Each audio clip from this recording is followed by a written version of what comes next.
Okay, for this video, I want to go over the 1099 DIV for dividends and distributions.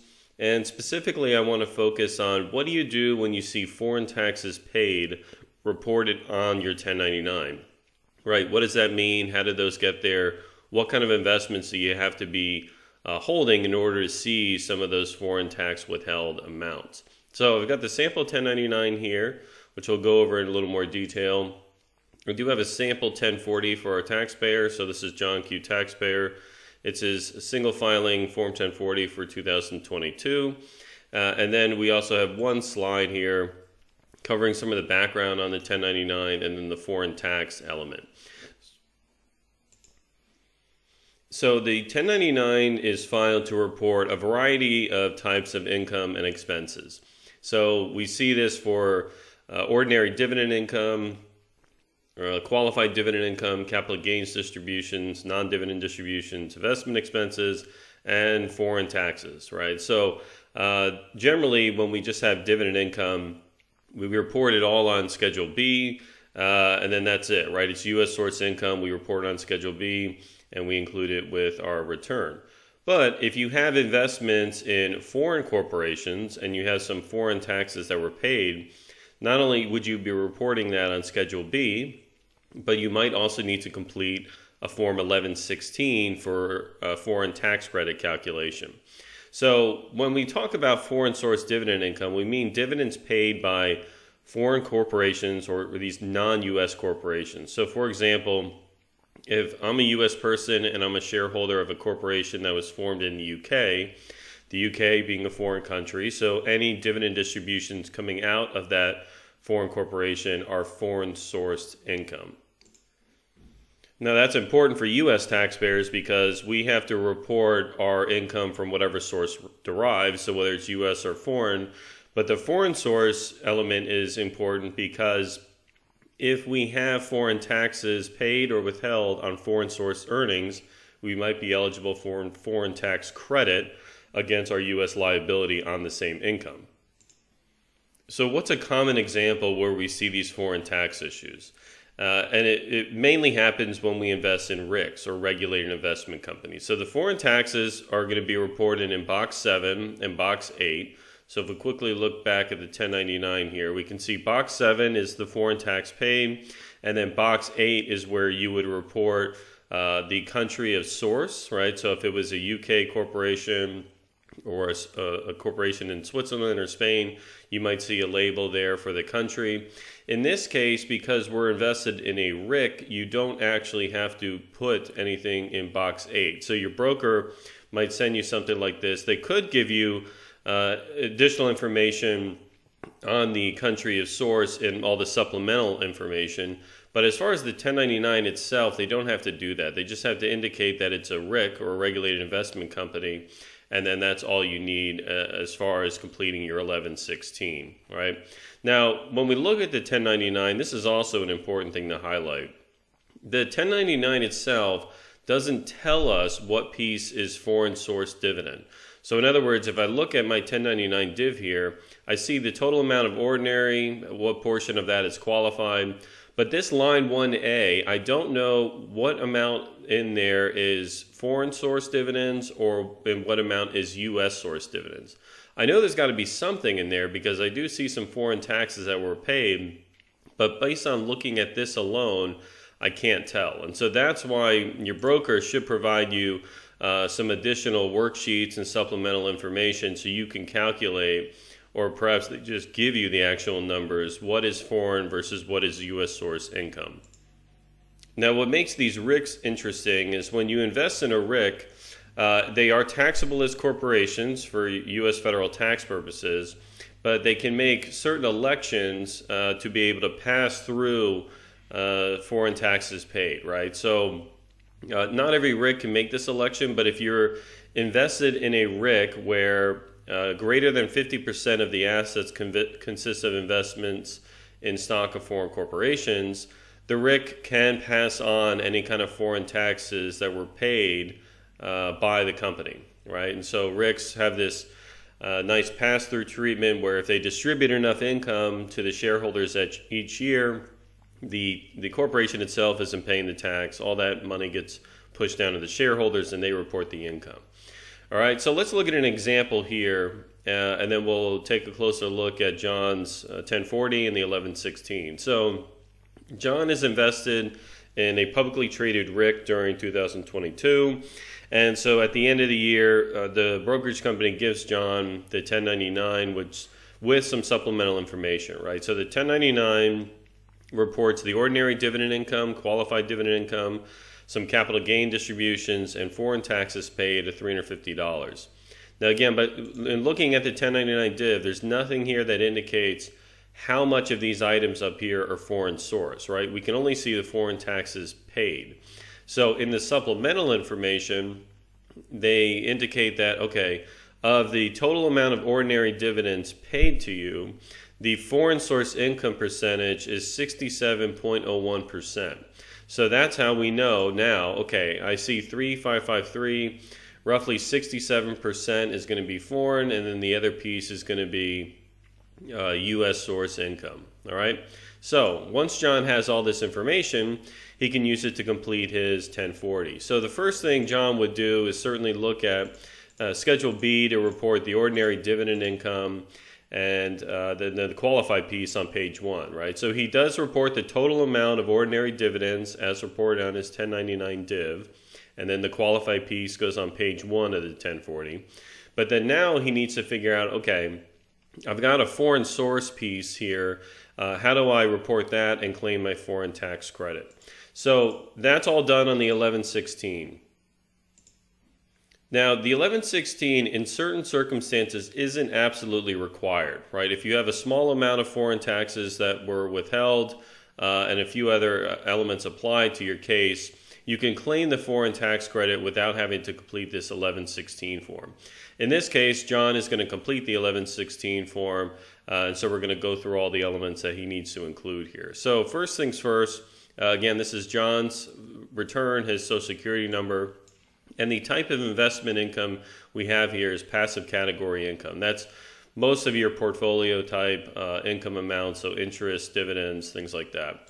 So in column A, we enter the foreign source income information. So in the name of the country here, this is again another unique thing with RICs, is you don't have to separately state each country from which the foreign tax was paid. So if you have a dividend distribution from a RIC and it has foreign taxes withheld, you don't put a country in there, you don't put various, you don't put other country, you can put RIC for RIC, and then that's sufficient. So we have gross dividend income of $23.81. How do we get that?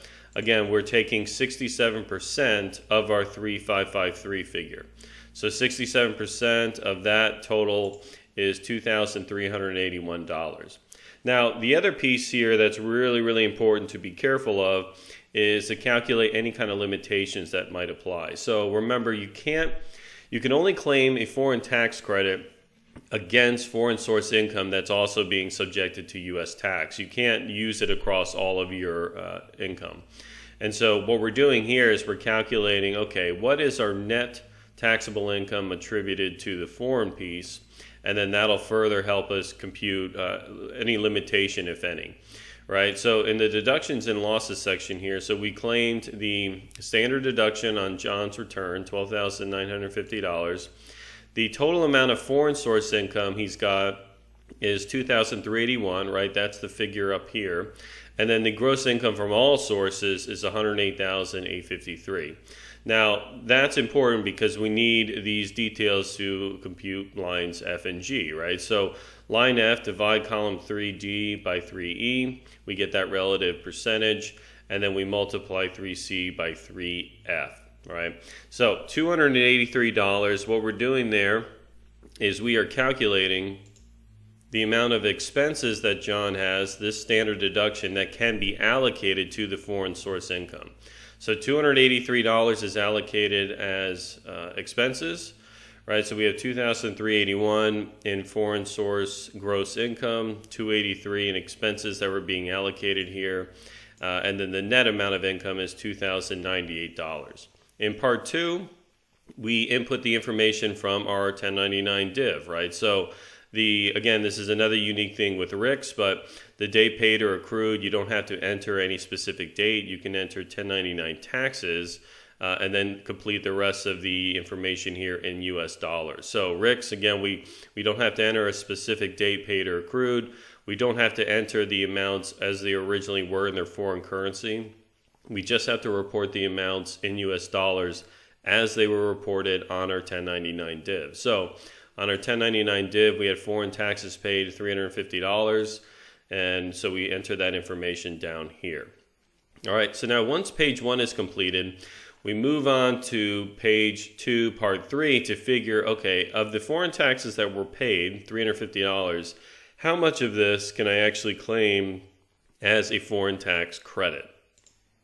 So we have the amount of foreign taxes paid flowing through from page 1. We don't have any carryover amounts from prior years.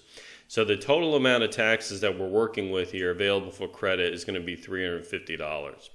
So now that we have the $350, we need to again figure out, okay, what is the limitation that might apply, and in that we can either claim the whole $350 or there might be a reduced amount because we've met the limitation. Now, when we talk about these limits, what we're referring to here is your foreign tax credit cannot be more than the U.S. tax liability on the same earnings, right? And so that's what this limitation computation is designed to arrive at. So we start up here, line 15, with the foreign source net taxable income, and so that is flowing through from line 7, right? So there's our 2098 figure. We have that reported here initially on line 15. We don't have any adjustments that we're going to make to this amount, so this line 17 is the net adjusted, so the net adjusted foreign source net taxable income. So we got our 2098 figure there. And then line 918, we're pulling the taxable income from the Form 1040 itself.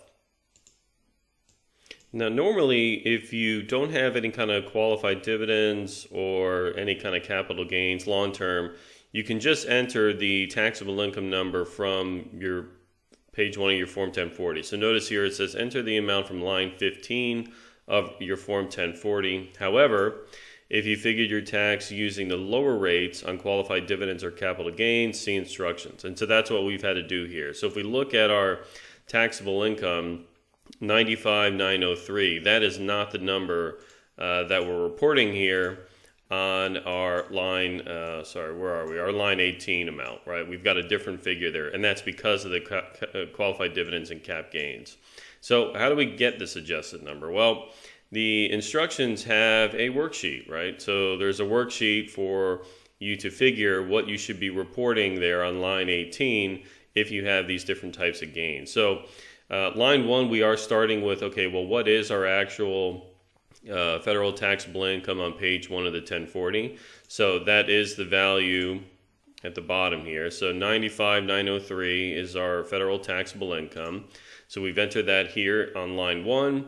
And then what we've done is we have entered the 15% gains, right? So the qualified dividends and long-term capital gains are subject to different rates depending on what your overall income is. So you have to be careful to figure out, well, in what tax bracket do I actually tax these gains at? In our case, it's the 15% rate. So this $34.75 is the qualified dividend income plus the long-term capital gain amounts we have, right? So our qualified dividends here are $33.50, and then we've added the long-term capital gains reported on Schedule D. So we have a long-term capital gain distribution of $125. So when we add those two together, that's how we arrive at our $34.75 figure.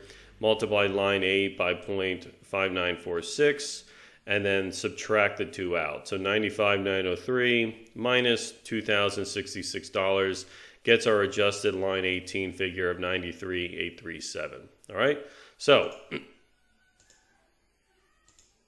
That is how we are getting this line 18 figure. And then we're looking for a relative percentage here again. So we divide the 2,098 into the 93,837. And so the ratio here is 0.0224. And then for line 20, we are pulling the total federal taxable income that was calculated. So if I jump back up to page 2 here, the 1040, we can see that our total taxes, $16,539. So we report the total taxes, $16,539. Multiply the $16,539 times the 0.0224, and we get $370, which is going to be the maximum amount of credit we can take. In our case here, the total federal taxes withheld were $350. So the amount of taxes withheld are below the credit amount, so we should get a full federal foreign tax credit rather for the foreign taxes that were withheld. So once we have the $350 here, now again, if you find yourself in a position where the maximum credit amount is less, then you have a carryover, right? So you can't claim all the credit in the current year. You would claim as much as you can up to the ceiling here, and then the excess can be carried back or carried forward, right? So once we have the $350 foreign tax credit amount, we can throw this up on Schedule 3. So if I jump up to Schedule 3 here, so Schedule 3 is for additional credits and payments. In the non-refundable credits section, we have our foreign tax credit at the top, and there's the $350. Now the $350 is ultimately going to flow back up to page 2, right, in the tax and credits section. So we can see here the total tax calculated that we owe, $16,539. We have a reduction for $350 in foreign tax credit. So the net amount of tax that this taxpayer owes is $16,189. All right, so that's how the foreign tax credit works with these 1099 divs. I hope that was helpful. If you have any questions, feel free to leave me a comment below. And as always, I look forward to seeing you again on the next video. Thanks.